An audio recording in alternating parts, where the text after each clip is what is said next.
വിഷുവിന് കണിക്കൊന്നയൊക്കെ പൂത്ത് മനോഹരമായിട്ട് നിൽക്കുകയാണ്. അപ്പോൾ ഈ കൊന്ന മരത്തെപ്പറ്റി ഒരു കഥയുണ്ട്, അതെന്താണെന്ന് പറയാം. ത്രേതായുഗ സമയത്ത് ശ്രീരാമൻ ബാലയെ വധിച്ച കഥ നമുക്ക് എല്ലാവർക്കും അറിയാവുന്നതല്ലേ. ഒരു മരത്തിൻ്റെ പിന്നിൽ മറഞ്ഞു നിന്നുകൊണ്ടാണ് ഭഗവാൻ ബാലയെ അമ്പെയ്ത് കൊല്ലുന്നത്.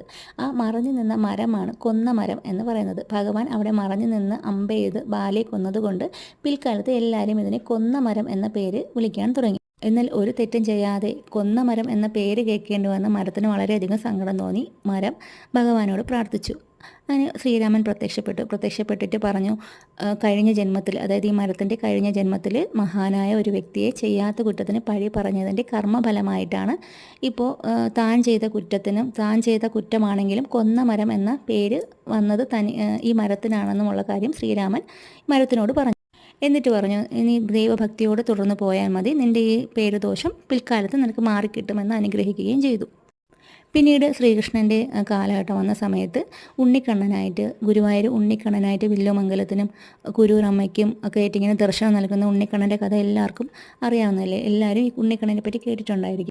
ആ ഉണ്ണിക്കണ്ണന് ഒരു കൂട്ടുകാരനുണ്ടായിരുന്നു, ഒരു ബാലകനായ കൂട്ടുകാരനുണ്ടായിരുന്നു. ഈ ഉണ്ണിക്കണ്ണൻ ആ ബാലകനുമായിട്ട് എപ്പോഴും കളിക്കുകയും പാടത്തും പറമ്പിലൊക്കെ ഇങ്ങനെ നടക്കുന്നതൊക്കെ കഥയൊക്കെ ഇങ്ങനെ പറഞ്ഞ് കേൾക്കുന്നുണ്ടായിരുന്നല്ലോ. ഒരു ദിവസം ഒരു ഭക്തൻ ക്ഷേത്രനടയിലേക്ക് ഒരു നല്ല വിലപിടിപ്പുള്ള മനോഹരമായ സ്വർണ്ണമാല നൽകുകയുണ്ടായി.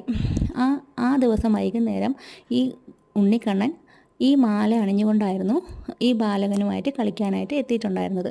അപ്പം ഈ ഉണ്ണിക്കണ്ണൻ്റെ കഴുത്തിലെ മനോഹരമായ മാല കണ്ടിട്ട് ആ ബാലകന് ഇഷ്ടം തോന്നി ചോദിക്കുകയും ഭഗവാൻ ആ മാല ആ കുഞ്ഞിന് കൊടുക്കുകയും ചെയ്തു. പിറ്റേന്ന് ക്ഷേത്രനട തുറന്ന് നോക്കുന്ന സമയത്ത് ക്ഷേത്രത്തിൽ വിഗ്രഹത്തിൽ ചാർത്തിയിരുന്ന സ്വർണ്ണമാല കാണുന്നുണ്ടായിരുന്നില്ല. ഈ കുഞ്ഞിൻ്റെ കയ്യിലെ ഈ മാല കണ്ട് ഈ കുഞ്ഞിൻ്റെ വീട്ടുകാർ ഈ കുഞ്ഞിനെയും കൊണ്ട് നേരെ ക്ഷേത്രനടയിലെത്തി. പക്ഷേ ഈ കുഞ്ഞിനിങ്ങനെ ഉണ്ണിക്കണ്ണൻ കൊടുത്തതാണ് എന്ന് പറഞ്ഞിട്ട് ആരും അത് വിശ്വസിക്കുന്നുണ്ടായിരുന്നില്ല. കുഞ്ഞ് മോഷ്ടിച്ചതാണ് എന്ന് തന്നെ എല്ലാവരും ഉറപ്പിച്ച് ആ കുഞ്ഞിനെ ശിക്ഷിക്കാനുള്ള തീരുമാനമായിട്ട് എടുക്കുകയുണ്ടായി. ആ സമയത്ത് ആ കുഞ്ഞ് ഉറക്കി കരഞ്ഞു, ഭഗവാനെ, അങ്ങ് എനിക്ക് തന്നതല്ലേ ഉണ്ണിക്കണ്ണനെ, നീ എനിക്ക് തന്നില്ല, നീ തന്നെ എന്നെ രക്ഷിക്കുക എന്ന് പറഞ്ഞ് ഈ മാല ഊരി എറിഞ്ഞു. ഈ ഊരി എറിഞ്ഞ മാല ചെന്ന് വീണത് അവിടെ നിന്നിരുന്ന കൊന്നമരത്തിലായിരുന്നു. കൊന്നമരത്തിൽ മാല വീണ ഉടനെ തന്നെ ആ മരം മൊത്തം പൂവിട്ട് നിറയെ മാലകൾ പോലെയുള്ള കൊന്നപ്പൂക്കൾ ഇങ്ങനെ കാണാൻ തുടങ്ങി.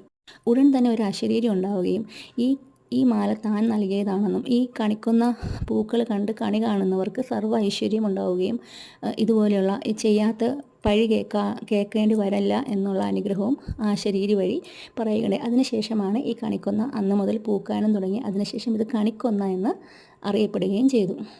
വളരെ നല്ല കഥയല്ലേ ഇത്. എല്ലാവരും കണിക്കൊന്ന വെച്ച് കണി കാണണേ. എൻ്റെ ചാനൽ കൂടെ ഒന്ന് സബ്സ്ക്രൈബ് ചെയ്യണേ.